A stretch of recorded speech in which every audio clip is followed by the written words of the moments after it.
But what we did know was that they had share of mind in California. I mean, there was something special. Every person in California had something in their mind about See's candy, and overwhelmingly was favorable.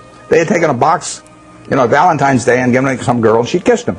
If she'd slapped him, we'd have no business. But as long as she kisses him, that's what we want in their mind. See's candy getting kissed, and if we can get that in the minds of people, we can raise prices. And I bought that I bought it in 1972. We've raised every year. I raise the price on December 26th. I raise it the day after Christmas, so that everybody, because we sell a lot at Christmas. In fact, we'll make $60 million this year. We'll sell 30 million pounds, make $2 a pound.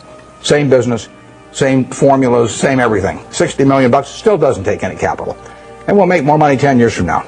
But of that 60 million, we make about 55 million in the 3 weeks before Christmas. And our company song is "What a Friend We Have in Jesus." I mean, it is. It is a good business. But the important thing about that business is that, think about it a little. Most people don't buy boxed chocolates to consume themselves. They buy them as gifts. Somebody's birthday. More likely it's a holiday. It's Valentine's Day, single biggest day of the year. Christmas is the biggest season by far. But women buy for Christmas, and they plan ahead and buy over a 2 or 3 week period. Men buy on Valentine's Day. They're driving home. We run ads on the radio, guilt. The guys are veering off the freeway right and left. And they won't dare go home without a box of candy when we get through with them on our radio ads. So that Valentine's Day is the biggest day. But can you imagine going home on Valentine's Day, and our See's candy is now $11 a pound, thanks to my brilliance. And and let's say there's candy available at $6 a pound. But do you really want to walk in on Valentine's Day and your wife got all these favorable images of the See's candy over the years, and she sees you, and that's the way she thinks of you during the rest of the year when you really behave kind of badly. And you walk in and say, "Honey, this year I took the low bid," and then hand her a box of candy. I mean, it just isn't going to work. So, in a sense, there's untapped price. It's not price dependent, basically. Think of Disney. I mean, Disney is selling, we'll say, home videos for, $16.95, $18.95, or whatever. All over the world, people, and we'll say particularly mothers in this case, have something in their mind about Disney. I mean, every person in this room, when you say Disney, has something in their mind about it. If I say Universal Pictures, you don't have anything in your mind. If I say 20th Century Fox, you don't have anything special in your mind. If I say Disney, you've got something in your mind. And that's true around the world. Now, picture yourself with a couple young kids, who you want to put away for a couple hours every day and get a little peace of mind. And if you get them one video, they'll watch it 20 times. So you go to the video store or wherever you buy the video. Are you going to sit there and premiere, 10 different videos and watch them each for an hour and a half to decide which one your kid should watch? No. I mean, let's say there's one there for $16.95 and the Disney's there for $17.95. If you take the Disney video, you're going to be okay. So you buy it. And you don't have to make a quality decision on something that you don't want to spend the time to do. And so you can get a little bit more money if you're Disney, and you'll sell a lot more videos. Makes it a wonderful business. Makes it very tough for the other guy. How would you try to create a brand? DreamWorks is trying, but how would you try to create a brand that competes with Disney around the world, and to replace the concept that people have in their minds about Disney with something that says Universal Pictures? So that the mother's going to walk in and pick out a Universal Pictures video in preference to a Disney. It's not going to happen. Coca-Cola is associated with people being happy around the world. We're every place they're happy. We're at Disney World or Disneyland. We're at the World Cup. We'll be at the Olympics. We're every place where people are happy. Happiness and Coke go together. Now, you give me, I don't care how much money, and tell me that I'm going to do that with RC Cola around the world and have 5 billion people that have a favorable image in their mind about RC Cola. It can't get done. And you can fool around with you can do anything you want to do. Have price discounts on weekends and everything, but you're not going to touch it. And that's what you want to have in a business. That's the moat. And you want that moat to widen. And if you're See's Candy, you want to do everything in the world to make sure that the experience, basically, of giving that gift leads to a favorable reaction. That means what's in the box. It means the person that sells it to you, because all our business is done when we're terribly busy. I mean, people come in those weeks before Christmas or on Valentine's Day, and there are long lines. So at 5 o'clock in the afternoon, some woman is selling the last person the last box of candy, and that person's been waiting in line for maybe 20 or 30 customers. And if the salesperson smiles at that last customer, our moat is widened. And if she snarls at him, our moat is narrowed. We can't see it. It's going on every day, but that's the key to it. I mean, it's a total part of the product delivery is having everything associated with with it, say, sees candy and something pleasant happening. And that's what business is all about. Yep. On purchasing a company, how much qualitative analysis do you do versus quantitative analysis? And have you ever bought a company where the numbers told you not to? Those are the best buys. The question is whether have I ever bought a company where the numbers told me not to, and how much is qualitative and how much is quantitative. The best buys have been when the numbers almost tell you not to. I mean, because then you feel so strongly about the product, and not just the fact that you're getting a used cigar butt cheap, that it's compelling. I mean, I owned a windmill company at one time, and so windmills are cigar butts, believe me. I bought it very cheap. I bought it at a third of working capital, and we made money out of it.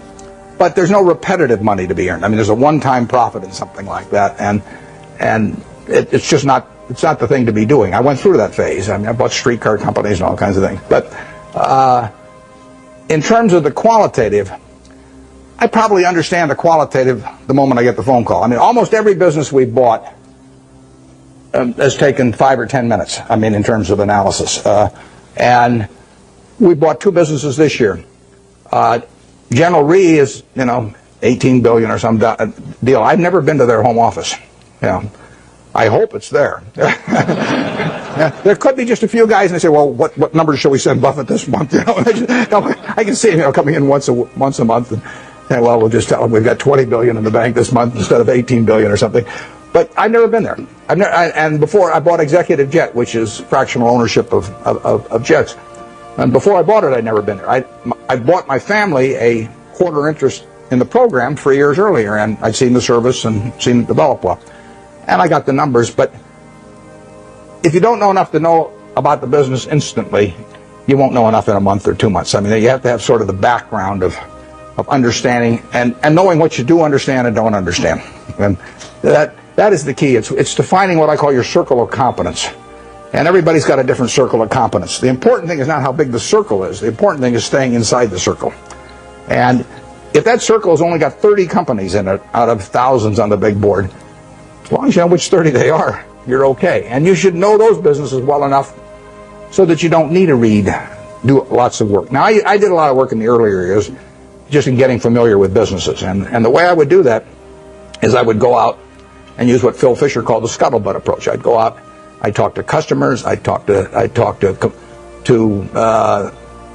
maybe ex-employees in some cases, I'd talk to suppliers, everybody. Every time I'd see somebody in an industry, let's say I was interested in the coal industry, I'd go around and see every coal company, and I'd ask every CEO, if you could only buy stock in one coal company that wasn't your own, which one would it be and why? And you piece those things together, and you learn a lot about the business after a while.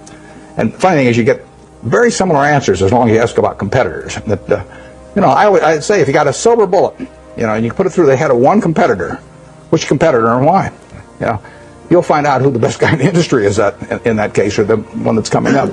And there's a lot of things you can learn about a business. I've done that in the past on the businesses that I feel I could understand, so I don't have to do much of that anymore. It's a nice thing about investing is you don't have to learn anything very new. I mean, you can do it if you want to, but if you learned about Wrigley's chewing gum 40 years ago, you still understand Wrigley's chewing gum. There's not a lot of great insights to get or anything of the sort as you go along. So you do get a database in your head. I had a guy, Frank Rooney, who ran Melville for many years. His father-in-law died, owned a company called H.H. Brown, a shoe company. And he put it up with Goldman Sachs, but he was playing golf with a friend of mine here in Florida and mentioned to this friend. The guy said, "Why don't you call Warren?" He called me at the end of the golf match, and in 5 minutes I basically had a deal. But I knew Frank, and I knew the kind of business. I sort of knew the basic economics of a shoe business, and so I could buy it. And quantitatively, I got to decide what the price is. But that's either yes or no. I mean, I don't fool around a lot with negotiations. So if they name a price that makes sense to me, I buy it. And if they don't, I was happy the day before, so I'll be happy the day after without owning it. Yeah. Coca-Cola just announced a drop in expectations in terms of future earnings and quarter earnings. And in light of the fact that Coke has a lot of their profits coming in from outside the United States, how do you think the Asian crisis, so to speak, is going to affect Coke, and for that matter, the U.S. economy? The question is about the Asian crisis and how it affects a company like Coke that recently announced that the earnings, actually they just announced their third quarter earnings, but a few weeks ago they tipped people off that they were going to be lower in the fourth quarter and so on. Well, basically, I love it, but because the market for Coca-Cola products is going to grow far faster over the next 20 years internationally than it will in the United States. It'll grow in the United States on a per capita basis, but it's going to grow faster elsewhere. So the fact that it's going to be a tough period for, who knows, 3 months or 3 years, but it won't be tough for 20 years. I mean, people are still going to, they're going to work productively around the world, and they're going to find that this is a bargain product in terms of the portion of their working day that they have to give up in order to have one of these, or better yet, 5 of them a day, like I do. It's this is a product. In 1936, when I first bought 6 of those for a quarter and sold them for a nickel each, and it was in a 6.5 ounce bottle, and you paid a 2 cent deposit on the bottle. That was a 6.5 ounce bottle for a nickel at that time. It's now a 12 ounce can, which if you buy it on weekends, or if you buy it in bigger quantities, so much money doesn't go to the packaging, I mean, you essentially can buy the 12 ounces for not much more than 20 cents. So you're paying not much more than twice the per ounce price of 1936. And it is a product that's gotten cheaper and cheaper and cheaper in relative to people's earning power over the years, and which people love. In 200 countries, you have the per capita use going up every year for a product that's over 100 years old, and that dominates the market. I mean, it's unbelievable. One thing that people don't understand is one thing that makes this product, this is worth tens and tens of billions of dollars, is one simple fact about really all colas, but we'll call it Coca-Cola for the moment. It happens to be a name I like. Cola has no taste memory. You can drink one of these at 9 o'clock, 11 o'clock, 3 o'clock in the afternoon, 5 o'clock. The one at 5 o'clock will taste just as good to you as the one you drank early in the morning. You can't do that with cream soda, root beer, orange, grape, you name it. All of those things accumulate on you. Most foods and beverages accumulate on you. You get sick of them after a while.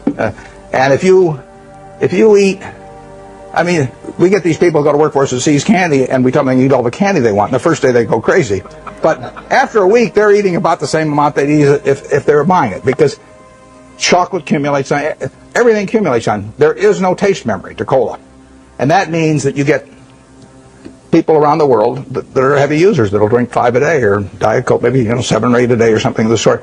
They'll never do that with other products. So you get this incredible per capita consumption. The average person in this part of the world, well, maybe a little north of here, drinks about 64 ounces of liquid a day. And you can have all 64 ounces of that be Coke, and you will not get fed up with Coke if you like it to start with, in the least. But if you do that with almost anything else, if you eat just one product all day, you'll get a little sick of it after a while. And it's a huge factor. So that today, over 1 billion 8-ounce servings of Coca-Cola products will be sold in the world. And that will grow year by year. It'll grow in every country, virtually. And it'll grow on a per capita basis. And 20 years from now, it'll grow a lot faster internationally than in the U.S. So I really like that market better, because there is more growth there over time. But it will hurt them it is hurting them in the short term right now. But that doesn't mean anything. I mean, Coca-Cola went public in, I think it was 1919. Stock sold for $40 a share. It went back before that. It was a Candler family, and they went back. They bought it for $2,000, the whole business. Asa Candler back in the late 1880s, in a couple of purchases. So now he goes public in 1919, $40 a share. 1 year later, it's selling for $19, gone down 50% in 1 year. Now you might think that's some kind of disaster, and you might think that sugar prices increased and the bottlers were rebellious and a whole bunch of things. You could always find a few reasons why that wasn't the ideal moment to buy it. Years later, you'd have seen the Great Depression, then you'd have seen World War II, and you'd seen sugar rationing, and you'd seen thermonuclear weapons, and the whole thing. There's always a reason. But in the end, if you'd bought one share for $40 and reinvested the dividends, it'd be worth about $5 million now. Here is a key point from Warren Buffett. Warren Buffett emphasizes the significance of investing in companies with a strong brand and durable competitive advantage. He often illustrates this with examples such as Coca-Cola and See's Candies. These companies have built a strong presence in the minds of consumers, which allows them to maintain pricing power and fend off competition. For instance, Buffett highlights how See's Candies is associated with positive experiences, making it a popular gift despite its premium price. This kind of brand loyalty creates a moat that protects the business from competitors. Buffett's investment strategy focuses on simplicity and understanding. He advises investing in businesses that are easy to understand and have predictable long-term prospects. For example, he prefers companies like Coca-Cola because their product is simple, universally liked, and unlikely to change dramatically. This allows him to predict future performance with greater confidence. He avoids complex businesses or those that require constant innovation to stay competitive, as they are harder to evaluate and come with higher risks. Integrity is a core value for Buffett. He believes that intelligence and energy are valuable only when combined with integrity. Without it, these traits can be harmful. Buffett advises young professionals to cultivate integrity and avoid self-destructive habits. He stresses that success is not just about financial gain, but also about building a reputation for honesty and reliability. This principle applies not only to personal development, but also to the kind of businesses he invests in, favoring those with ethical leadership and strong corporate values. Buffett also underscores the importance of prudent financial management. He cautions against excessive leverage and borrowing, as it can lead to financial ruin even for intelligent and capable individuals.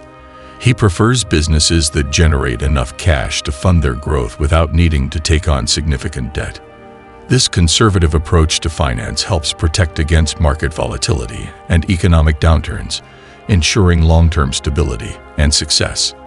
Lastly, Buffett values the impact of public education on equal opportunity. He believes that a robust public school system is essential for maintaining a society where everyone has the chance to succeed.